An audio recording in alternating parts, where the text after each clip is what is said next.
Donc, c'est la deuxième partie de ce message. Donc, on en était à Abraham et ces étoiles qu'il a vues, cette vision céleste. Et donc, je disais qu'un enfant de Dieu ne peut pas aspirer à des promesses sans cesse terrestres. Bien évidemment, on peut être heureux sur cette terre dans la mesure où nous avons l'Esprit de Christ et nous savons qu'il est en train de produire des belles choses en nous. Il peut nous donner des choses de ce monde, mais au plus profond de nous-mêmes, il doit y avoir une aspiration bien plus profonde, bien plus grande, à savoir rejoindre un jour cette cité céleste à laquelle nous appartenons véritablement. Dieu peut nous donner une famille, Dieu peut nous donner des richesses. Regardez Abraham. Abraham qui par la promesse de Dieu devient Abraham, a en fait eu des bénédictions terrestres. Mais regardez le détachement qu'il a eu par rapport à ces choses. Et Joseph, par exemple, a reçu des bénédictions de Dieu. Il est devenu le premier échanson du Pharaon, le premier ministre de toute l'Égypte, l'empire le plus puissant de l'époque. Mais regardez combien il était détaché de ces choses. Et nous devons reconnaître un enfant de Dieu au détachement qu'il a vis-à-vis de ce monde. C'est important. Et Dieu lui a fait des promesses qui se sont manifestées de son vivant, mais il a reçu des bien plus belles promesses qu'il n'a pas vues de son vivant, à savoir toutes ces étoiles que nous sommes nous aujourd'hui. C'est ça qui est extraordinaire. Et vous savez, c'est en cela que nous sommes des enfants d'Abraham, c'est parce que nous avons cette foi que nous mettons dans l'espérance d'une destinée céleste, d'une Jérusalem céleste, de quelque chose de magnifique. Je voudrais qu'on prenne ensemble Philippiens chapitre 3, à partir du verset 17. Philippiens chapitre 3, à partir du verset 17. Vous allez voir que les promesses de nature spirituelle doivent nous animer également pour nous qui sommes enfants de la nouvelle alliance. Donc Philippiens, chapitre 3. Philippiens, chapitre 3. On va prendre à partir du verset...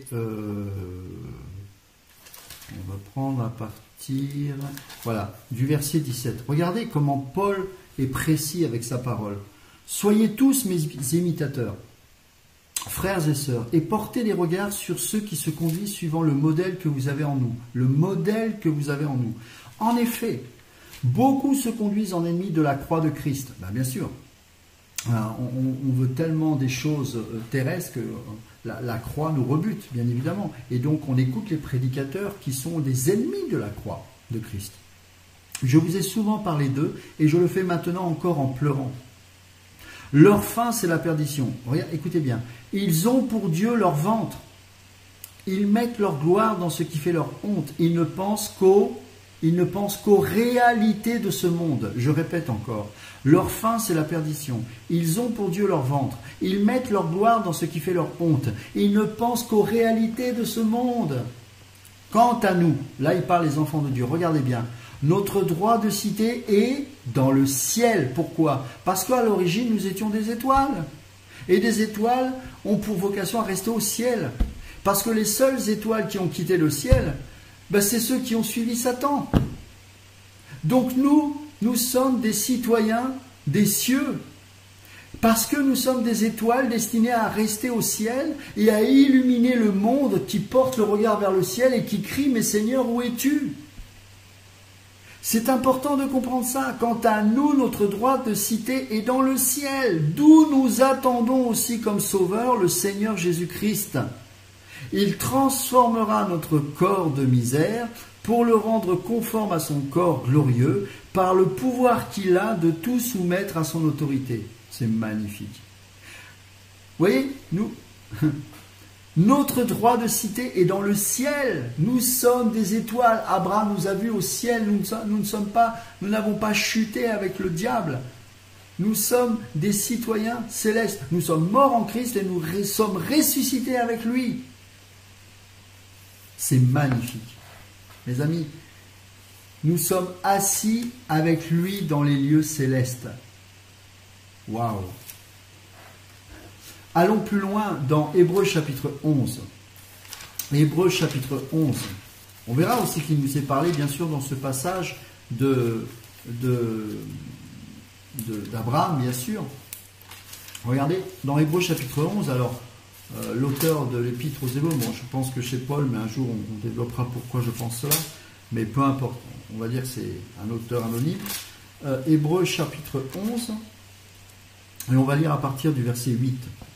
C'est par la foi qu'Abraham a obéi lorsque Dieu l'a appelé, et qu'il est parti pour le pays qu'il devait recevoir en héritage. Et il est parti sans savoir où il allait. Je répète, c'est par la foi qu'Abraham a obéi lorsque Dieu l'a appelé et qu'il est parti pour le pays qu'il devait recevoir en héritage. Et il est parti sans savoir où il allait. C'est par la foi qu'il est venu s'installer dans le pays promis comme dans un pays étranger. Il y a habité sous des tentes, ainsi qu'Isaac et Jacob. Ah oui, c'était des nomades et ils vivaient dans des tentes. Ils se déplaçaient à différents endroits de Canaan et ils n'avaient pas d'une maison faite de pierre et de briques. Il n'y avait pas de maison fixe. Donc, je redis ce passage. Il y a habité sous des tentes, ainsi qu'Isaac et Jacob, les cohéritiers de la même promesse. Car, donc là il parlait d'Abraham, car il attendait la cité qui a de solides fondations. Ben oui, la seule cité qui a de solides fondations se trouve au ciel. Celle dont Dieu est l'architecte et le constructeur, mes amis. Dieu est un architecte. Dieu est un bâtisseur. Dieu envoie des missionnaires. Des frères et sœurs se convertissent, des églises, c'est-à-dire la réunion de frères et sœurs qui s'unissent ensemble pour prier dans un lieu, quel qu'il soit, eh bien, ce sont des maisons spirituelles. Dieu a fait de nous une habitation de Dieu en esprit. Donc, l'architecte qu'il est met en nous son esprit d'architecte. Nous devenons des missionnaires, donc des architectes à notre tour, et parce que nous recevons les plans divins, nous prêchons l'évangile, nous partageons la parole, nous sommes des témoins de Christ, détachés de ce monde, pour qu'un édifice spirituel se forme. Édifiez-vous comme un édifice spirituel, nous dit la parole. Vous voyez, c'est ça qui est important. On va prendre un autre passage, toujours dans Hébreux, toujours dans ce chapitre 11, à partir du verset 13. C'est dans la foi... Alors attendez, on va reprendre un petit peu avant. On va prendre verset 11. C'est aussi par la foi que Sarah elle-même a été rendue capable d'avoir une descendance malgré son âge avancé. Elle a donné naissance à un enfant parce qu'elle a cru à la fidélité de celui qui avait fait la promesse. C'est pourquoi d'un seul homme, pourtant déjà marqué par la mort, est née une descendance aussi nombreuse que les étoiles du ciel, pareille au sable qui est au bord de la mer et qu'on ne peut compter. Waouh! C'est dans la foi qu'ils sont tous morts, sans avoir reçu les biens promis. Mais ils les ont vus et salués de loin. Et ils ont reconnu, tous ces héros de la foi, qu'ils étaient étrangers et voyageurs sur la terre. Rappelez-vous 1 Pierre 2,11, je vous exhorte, en tant qu'étrangers et voyageurs sur cette terre, à vous abstenir des convoitises charnelles qui font la guerre à l'âme. Tu ne peux te sanctifier que si tu te considères comme un étranger et un voyageur sur cette terre. La sanctification, c'est d'abord se considérer comme un étranger de ce monde afin d'être totalement détachés de la séduction de ce monde. C'est pour ça que nous devons nous séparer de la Babylone la grande, la séductrice, la prostituée. Quelle est la particularité d'une prostituée? Elle s'habille de son apparat extérieur pour nous séduire, mais pour nous séduire pour que nous puissions aller en enfer. Et ce n'est pas ce que Dieu veut pour nos vies, bien évidemment. Donc là, il est dit que tous ces héros de la foi ont salué de loin les promesses et ils ont reconnu qu'ils étaient étrangers, voyageurs sur la terre, ce qui par ainsi montre qu'ils cherchent une patrie. S'ils avaient eu la nostalgie de celle qu'ils avaient quittée, ils auraient eu le temps d'y retourner. Mais en réalité, écoutez bien, il est parlé des héros de la foi sous l'ancienne alliance. Mais en réalité, ils désirent une meilleure patrie, c'est-à-dire la patrie céleste. C'est pourquoi Dieu n'a pas honte d'être appelé leur Dieu, car il leur a préparé une cité.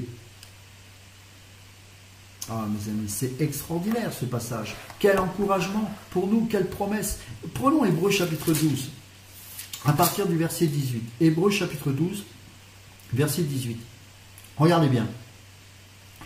Vous ne vous êtes pas approchés d'une montagne qu'on pouvait toucher et qui était embrasée par le feu, ni de l'obscurité, ni des ténèbres, ni de la tempête, ni du retentissement de la trompette, ni du bruit des paroles.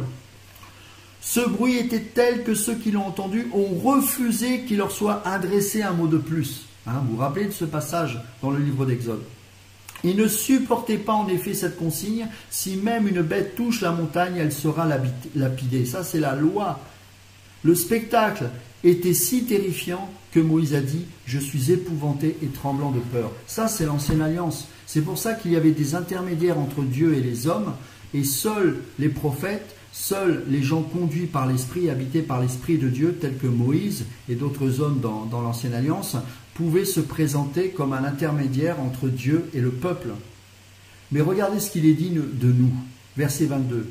Au contraire, vous, c'est-à-dire nous, enfants de Dieu sous la nouvelle alliance, regardez, le rapport que l'on a avec Dieu n'est plus le même. N'est plus le même du tout. Au contraire, vous êtes approchés du mont Sion. Ce n'est pas le mont où il y a la colère, où il y a les menaces, où il y a les tremblements, où il y a le feu. Non! Vous vous êtes approchés du mont Sion, de la cité du Dieu vivant, la Jérusalem céleste et ses dizaines de milliers d'anges. Alors ça, je le répète parce que c'est trop merveilleux. Ce sont des promesses pour nous, mes frères et sœurs. Il faut vraiment comprendre que cela, c'est pour nous. C'est pour ça qu'on n'a pas à avoir... on doit avoir la crainte de Dieu, mais pas avoir la peur. Pourquoi? Parce qu'on ne s'approche pas d'une montagne où nous risquons d'être consumés à tout moment. Pourquoi? Parce que la grâce s'est révélée. La grâce et la vérité s'est révélée par Jésus-Christ. Où sont ceux qui t'accusent? Va et ne pêche plus. Le va m'encourager à ne plus pécher. Ça n'a rien à voir. Pourquoi nous ne péchons plus? Parce que nous voulons plaire à Dieu et nous ne sommes pas nous ne sommes plus de cette nature charnelle et pécheresse. Donc nous voulons rester et si nous tombons, eh bien nous nous relevons par la grâce de Dieu, on se repent et on avance. Au contraire, vous êtes approchés du mont Sion, de la cité du Dieu vivant, la Jérusalem céleste et ses dizaines de milliers d'anges, en fait de l'assemblée des premiers-nés inscrits où? Inscrits où? Dans le ciel. Vous voyez la précision? C'est-à-dire là, il nous est parlé encore des étoiles. Inscrit dans le ciel, avant même que tu aies pris la décision de quoi que ce soit, tu étais déjà choisi avant la fondation du monde. Tu étais déjà une étoile. Et Abraham, par la foi, a vu ces choses que Dieu lui a montrées. Il a dit, regarde Ludo. Et alors que j'étais dans le péché, alors que toi, mon frère, ma sœur, tu étais dans la boue, eh bien, avant même que tu aies dit oui au Seigneur, le Seigneur savait, ça c'est un mystère, mais le Seigneur savait qu'à un moment donné, tu allais fléchir ton cœur. Et parce que Dieu s'est révélé à toi, eh bien, tu as dit oui et amen à sa volonté. Et Tite 2:11 nous dit que c'est la grâce de Dieu qui nous pousse à renoncer au péché. Ce n'est pas la loi, la grâce de Dieu. Vous êtes approchés du Dieu qui est le juge de tous, des esprits des justes parvenus à la perfection de Jésus, qui est le médiateur d'une alliance nouvelle et du sang purificateur porteur d'un meilleur message que celui d'Abel. Oh mes amis, c'est merveilleux. On va prendre Hébreux chapitre 13, où on finira avec ce passage, versets 11 à 14. Hébreux chapitre 13, versets 11 à 14. En ce qui concerne les animaux, dont le sang est apporté par le grand prêtre dans le sanctuaire pour l'expiation des péchés. Leur corps est brûlé à l'extérieur du camp. Voilà pourquoi Jésus aussi, afin de procurer la sainteté au peuple au moyen de son propre sang, a souffert à l'extérieur de la ville. Sortons donc pour aller à lui à l'extérieur du camp, en supportant d'être humiliés comme lui. En effet, ici-bas, nous n'avons pas de cité permanente. Tu n'as pas de destination finale sur cette terre. Parce qu'il est le commencement et la fin de toute chose. Il est l'alpha et l'oméga. Et cet alpha et l'oméga n'a pas de limite. Et donc, parce qu'il est illimité, parce qu'il est divin, parce qu'il s'est révélé à toi, au travers de son esprit, parce que tu es devenu un être, même si tu as encore ton corps de chair pendant un certain temps, mais déjà tu es né d'esprit, d'eau et d'esprit par la parole de Dieu, par la grâce qui t'a transformé et qui te renouvelle jour après jour, parce que tu es désormais une personne détachée de ce monde. Mon ami, tu n'as pas de destination finale sur cette terre. Ta destination finale, c'est l'éternité. Ta destination finale, c'est une cité qu'on appelle la Jérusalem céleste. Même pas celle du millénium, hein, la Jérusalem céleste. Un jour, on partagera plus précisément sur cela. En effet, je répète, c'est très important de comprendre ces choses. En effet, ici-bas, nous n'avons pas de cité permanente, mais nous recherchons celle qui est à venir.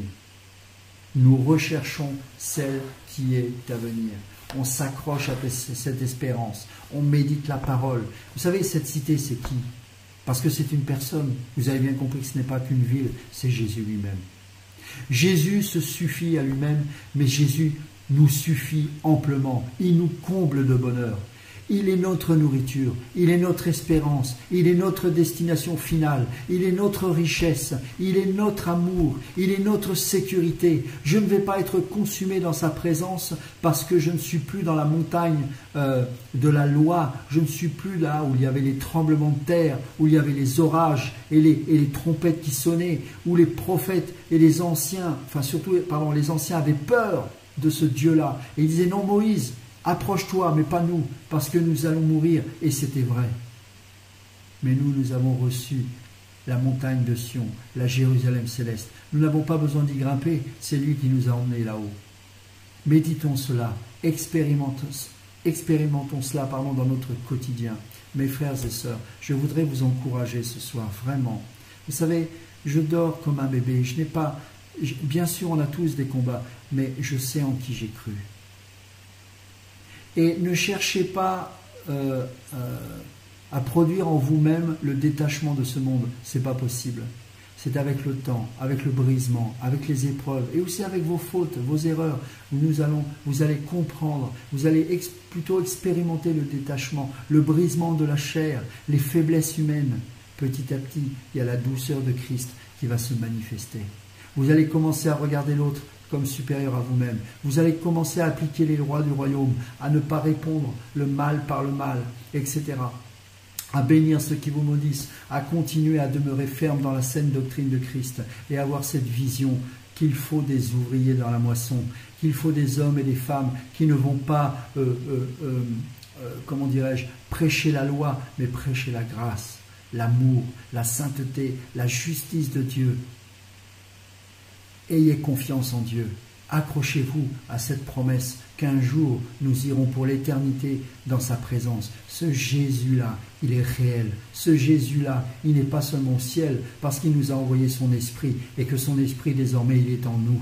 Mais il est en nous, pas pour que nous puissions nous satisfaire ici-bas, pas pour que nous puissions piocher comme des mendiants quelques misérables lingots d'or. Non, pour que nous puissions tenir face à ce monde qui de plus en plus est séducteur. Et il veut tellement ce monde nous empêcher d'expérimenter l'enlèvement qui fera tout pour que nous puissions faire de cette terre notre religion. Non, notre foi est en Christ et l'Esprit nous aide à marcher sur le monde, à marcher sur les circonstances, à marcher sur les eaux de manière spirituelle, à dépasser le cadre de nos penchants charnels, à voir avec les yeux spirituels.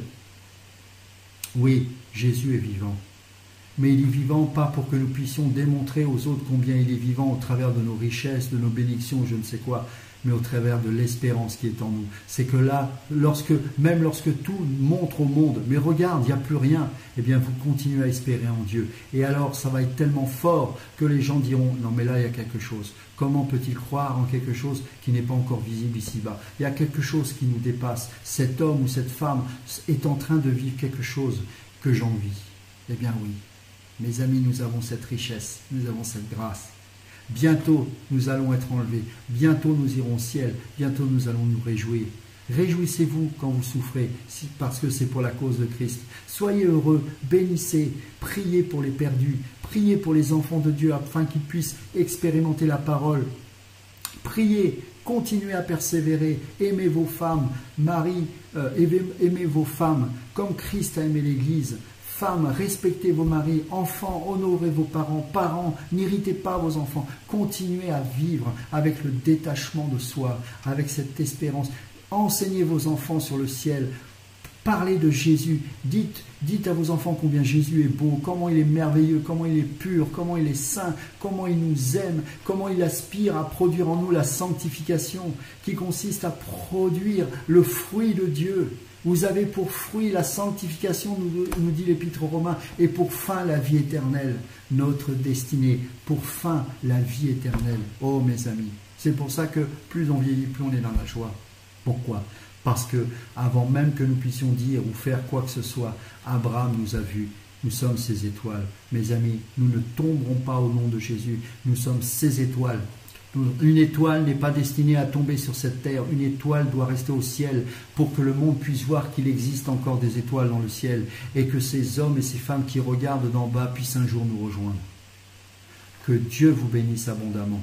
Soyez bénis, soyez fortifiés avec le Seigneur et je nous donne rendez-vous prochainement pour un autre enseignement. À bientôt.